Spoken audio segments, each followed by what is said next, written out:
நீட்டோடைய result வந்து NDA declare பண்ணிட்டாங்க. நிறைய ஸ்டூடெண்ட்ஸ் அண்ட் பேரண்ட்ஸ் வந்து ஃபர்தராக நெக்ஸ்ட்டு எப்போ கவுன்சிலிங் நடக்கும் அப்படின்ற ஒரு எக்ஸ்பெக்டேஷனோட இருப்பீங்க. அதுவும் இந்த வருஷம் கவுன்சிலிங்கோடைய ப்ராசஸ் வந்து எப்படி இருக்கும், அதுவும் ஒரு ஃப்ரெஷராக வந்து நம்ம முதல் முறையாக வந்து கவுன்சிலிங் வந்து கலந்துக்கிறோம் அப்படின்னா எல்லா ஸ்டூடெண்ட்ஸ் அண்ட் பேரண்ட்ஸ் வந்து ரெண்டு கவுன்சிலிங், அதாவது இந்தியா பொறுத்தவரை வந்து 2 கவுன்சிலிங் தான் நடக்கும்.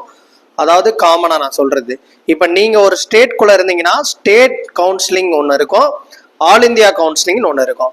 ஸ்டேட் கவுன்சிலிங் வந்து நீங்கள் தமிழ்நாட்டில் இருக்கீங்கன்னா அந்த தமிழ்நாட்டில் இருக்கக்கூடிய நேட்டிவிட்டி, அவங்க அந்த நேட்டிவ் வந்து தமிழ்நாட்டில் நீங்கள் இருக்கீங்க அப்படின்னா நீங்கள் தமிழ்நாட்டில் அட்டன் பண்ணலாம்.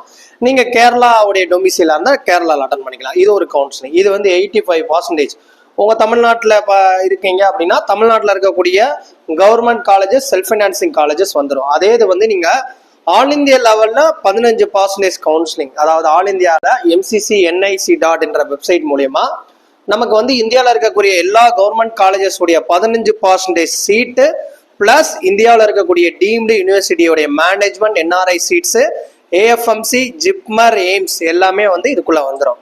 ஓகேவா? ஸோ இதுதான் வந்து கவுன்சிலிங் உடைய ப்ரொசீஜர். ஸோ இந்த கவுன்சிலிங்கை வந்து நமக்கு எப்போ ஸ்டார்ட் அப் பண்ணுவாங்கன்னா, நமக்கு வந்து கவுன்சிலிங் வந்து குறைஞ்சபட்சம் இந்த மந்த் எண்டு, அதாவது ஜூலை 4th வீக் வந்து நமக்கு ஸ்டார்ட் அப் பண்ணுவாங்க. ஒவ்வொரு ஸ்டேட் கவுன்சிலிங்கோடைய அப்ளிகேஷன் ப்ராசஸ் வந்து ஆல்ரெடி ஸ்டார்ட் அப் பண்ணிட்டாங்க. தமிழ்நாடு ஏற்கனவே ரிசல்ட்டுக்கு முன்னாடி ஸ்டார்ட் பண்ணிட்டாங்க. ஒவ்வொரு ஸ்டேட் அடுத்தடுத்து ஸ்டார்ட் பண்ணிடுவாங்க. ஃபர்ஸ்ட் நமக்கு ஜூலை எண்டில் வந்து ஆல் இந்தியா கோட்டாவுடைய அந்த 15% கவுன்சிலிங் ஷெடியூல் வந்து நமக்கு வரதுக்கான சான்சஸ் இருக்கு, ஒரு டென்டேட்டிவா. அதுக்கப்புறம் நமக்கு ஆகஸ்ட்ல இருந்து counselling, state counselling middle start ஆயிரும். ஆகஸ்ட் 1st வீக்ல இருந்து நமக்கு ஆல் இந்தியா கோட்டா ஸ்டார்ட் பண்றதுக்கான சான்சஸ் நிறைய இருக்கு. ஓகேவா? ஸோ தொடர்ந்து வந்து நம்ம சேனலை ஃபாலோ பண்ணிக்கோங்க. ஸோ நம்மளுடைய சேனலோடைய நேம் பார்த்தீங்கன்னா நீட் UG தமிழ். ஸோ தொடர்ந்து ஃபாலோ பண்ணுங்க. உங்களுக்கு ஏதாவது டவுட்ஸ் இருந்துச்சுன்னா கீழே கமெண்ட் செக்ஷன்ல சொல்லுங்க.